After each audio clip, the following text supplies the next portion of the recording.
And of course, that is the great thing about having a spiritual friendship again, because you are with people who are thinking like you, who are walking the same way like you.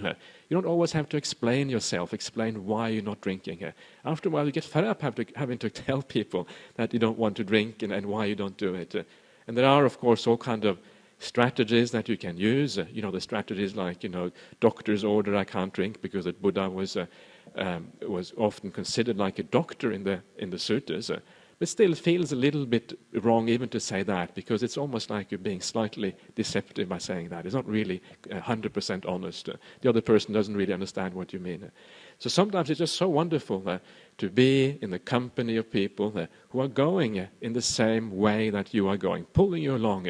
Don't have to explain yourself, don't have to worry about anything, don't have to think about what other people think.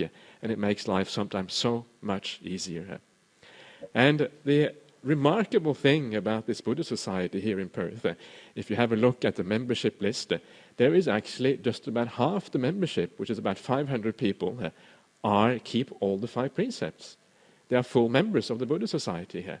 Now that is quite astounding. That is quite astonishing. That's a very, very large group of people who are keeping these precepts. I don't think many people really understand and appreciate what a kind of a wholesome thing that is to have such a large group of people practicing in that way. It's really quite astonishing. And it reminds me, in comparison, to understand the comparison, why it is so marvelous. Ajahn Brahm often tells a story when he was a monk in Thailand.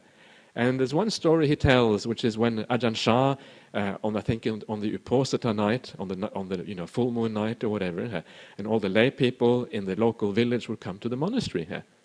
And sometimes there would be hundreds of these lay people coming to the monastery on the Uposatha night to hear, like Ajahn Chah expounding the Dhamma and telling some good stories, I'm sure, etc., etc.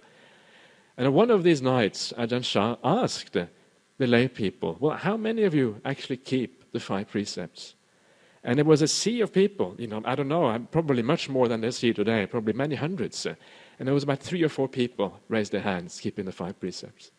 And that tells you, that was in Thailand in those days, in a Buddhist society here, where people are supposed to practice Buddhism, and there's only 3 or 4 people doing it. And that shows you how amazing it is that here in Perth we actually have such a powerful and strong Buddhist community. It actually is something very special. And please don't take it for granted. Please don't think that this is the way it has to be. Very often it is not.